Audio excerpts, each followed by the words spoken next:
Hubert Clébo. Audrey Aomer, le nouvel observateur.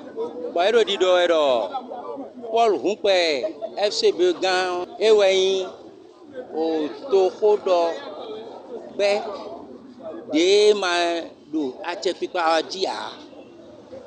Mais quand Paul Humpe de tout un fils, mi tunle eyi FCB Ogbon, mi banayi, il est Hogléa. FCB Paul Humpe Toyin, parti de l'opposition, je veux parti de l'opposition, FU, à Dimbassé, ouais. Paul Humpe si FCB, et une partie de Bordeaux, bloc où elle est où, mais néon, et si il y a Rondo, to village Béréa. Mais ma ponte ou do ko cléon, oh, nous les gens disons ils sont. Bon, et kodosi, à Zenedi Boro,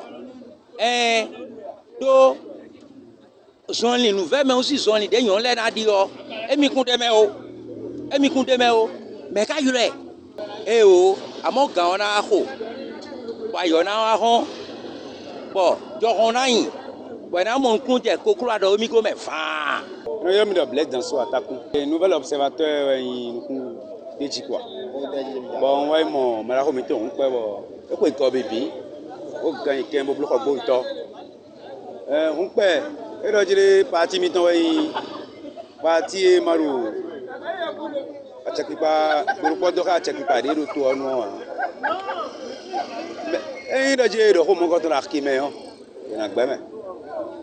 Mais até imo grand match au village dans Bodoni on a gbé do on paye le kodo edion à son avis ka ja e je hundo meto village le gouvernement lo à son avis ka do ko panta gouvernement lo kon mele mable mele o en san gbe hu kizi ayi mu yan gbe hu kizi bo hu san we hu pe biblo we yon ni be bi ede me à son avis we hu pe ka ton bodo ho wenu e gba yon le to me fie azon bien on peut carton on est à ce que do mele do mele te sur un cap on peut le roder ouer